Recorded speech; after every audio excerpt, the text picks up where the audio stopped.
Now my mother, when she came Mombasa, she got a job with EPZ. She started working with EPZ. And remember, she has come with our last born now.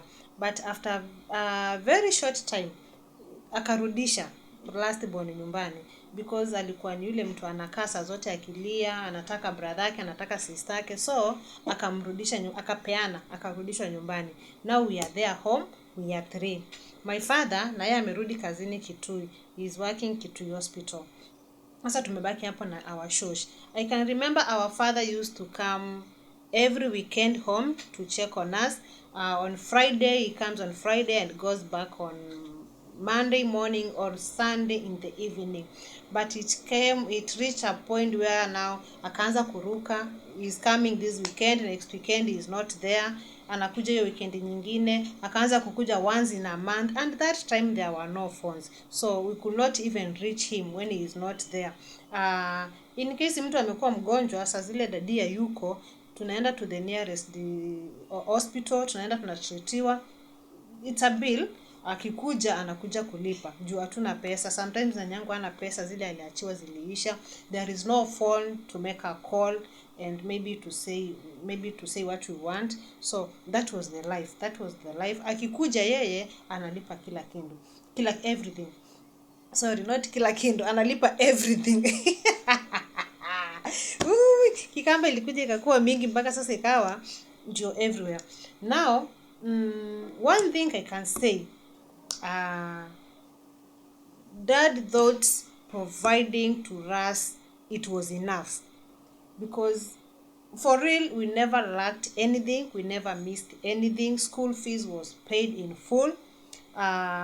Food, we were getting food, we were eating well. But now our dad was not there for us physically.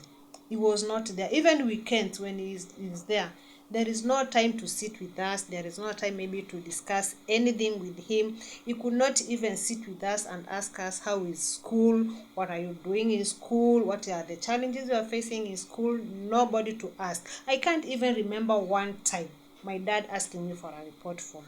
Never. He never did that. Yeye bora amelipa school fees. Unapata hii, unapata nini? It is none of his business. That is how my dad he was. And I think for him, he was thinking that it's okay because my kids are well, my kids are getting food, my kids are getting school fees. That is enough. But it was not enough. We miss somebody to talk to us. Me, I miss somebody to be there for me. Now our mother is in Mombasa. There is no communication because there is no phone. And I remember the first time she came Mombasa, she took like 2 years without seeing her. Now this is our mom, Amanda Mombasa. We used to stay with her, and now she's nowhere. There is no phone, there is nothing. 2 years down the line, it affected me to some point. I can remember saying that hata akikuja sitamuongelesha, sitawemsamea. Sasa nikakuwa na bitterness in my heart. Kwa nini alienda kabisa, ako wapi, what? The little did I knew, she was also fighting a certain moment with herself, because later she was explaining to us and telling us that sometimes it was hard and tough for her. She could even cook and sit down amekaa chini na nyama, and she asked herself, now today I'm eating meat, my kids wamekula mahali wako, am I sure they are safe, am I sure everything is well? Mpaka hiyo chakula inamshinda na anaachana nayo na anaenda nalala njaa. So she was also going through a tough moment where nobody could realize, and we are also going through the tough moment with ourselves where we are. That's how bad it is when you are separated with your kids, because I'm so sure no parents wants to stay away from our kids, especially a lady.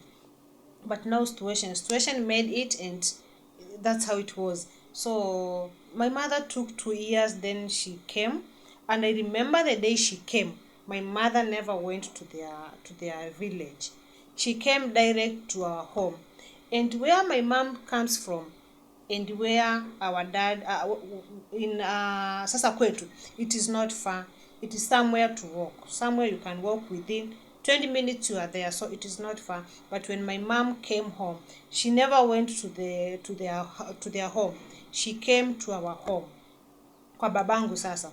She came and we celebrated seeing her. After that long, nikasahau kwamba nilikuwa nimesema sitamsamea. Akakuja, tukakuwa na good moment, and she went back. Now from there, she started coming and going back, coming and going back after some time.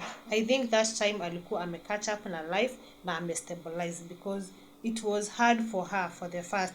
This is a woman who was living with the husband, with the kids, and now she's alone. She's trying to make it in life. She has nothing. She's starting from zero. I know it was hard for her, but after now some time, she started coming back home. And my mama said that sikukosana na watoto wangu, nilikosana na mzee. Na chenye tulikosania, yeye mwenyewe anajua. So, I will not get married to anybody else.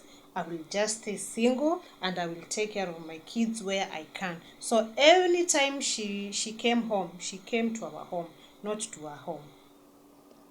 Now, I can even remember it came a point whereby akikuja, my dad anasema achinjiwe mbuzi. Huyu ni mama wameachana na yeye, ni mke wameachana, but my dad could say achinjiwe mbuzi, akule, tunafurahia, tunakaa siku 2 siku 3, and then my mom anarudi. They had no any other affairs. But one thing I want to thank my parents, because even after that, they never had differences for their kids. They tried to maintain it for their kids. I think at a certain point they realized it is our mistake, it is our marriage that has not worked, it is our relationship that has not worked. But for kids, we have a connection with our kids, and we must take care of our kids together. So I don't know if they sat down and agreed how to do it, but I remember now from some time when we closed the school, our dad used to take us to Kitui, we catch a bus to Mombasa, we come to Mombasa, we stay with our mother for the vacation. Then after that, my mama took us back to the village now, and that's how we grew up. Tuko Mombasa, tuko nyumbani, tuko Mombasa, tuko nyumbani. But my mother was very sensitive. I remember after I finished Form 4, after I was done with the Form 4, I came to stay with my mother Mombasa, and the same day I reached, because it's my father who gave me transport fare to come Mombasa. The time I got to my mom's house, it was fire, moto. Mamangu aliniuliza, ni nani amekwambia ukuje kwangu? Unataka ukuwe malaya hapa kwangu, watu waniambie mimi ndio nimefanya ukuwe malaya? In case of anything, upate mtoto ukiwa hapa kwangu, babako atasema mamako ndiye ameenda kukufundisha umalaya. And I didn't come Mombasa to be a malaya. So, you are just going back to your father, to stay there with your father. Form 4, it is not the end of education. Your dad should see you there every morning and know you are there, ndio akutafutie kitu ya kufanya. Because when you stay here, your dad will not do anything. It will be the end of you. Form 4 will be the end of you. I really cried. I cried bitterly. And I told my mother, it's okay. If I have come to you, na umenifukuza, umenirudisha Kishagi kwa my father, it's okay. I will go back. And after 3 days, I went back to my dad. And today I can say my mother did well, because that was a good decision, though it was harsh for me. It was a very harsh decision from her, but it was good. After I went back to the village, after 2 years, now that is when I joined college. And it happened, nimepata college 2, Mombasa, Technical University of Mombasa. So I came back to Mombasa. This time I'm coming to school, but now my mother stood with her decision. You are not coming to stay with me. It is your father who has brought you Mombasa. Now let's assume there is nobody who is in Mombasa. Your father should look for a hostel for you. You stay in a hostel. You are not staying in my house. You are staying in a hostel like any other kid who has come Mombasa to study. Because when you stay here, your father will not take the responsibilities. And I'm still straining. So you are going to the hostel to stay there. Your dad should be responsible for your hostel, for your fees, and for your food and everything. And that is what exactly happened. My dad took care of me. My dad schooled me. My younger brother went to university, Uganda.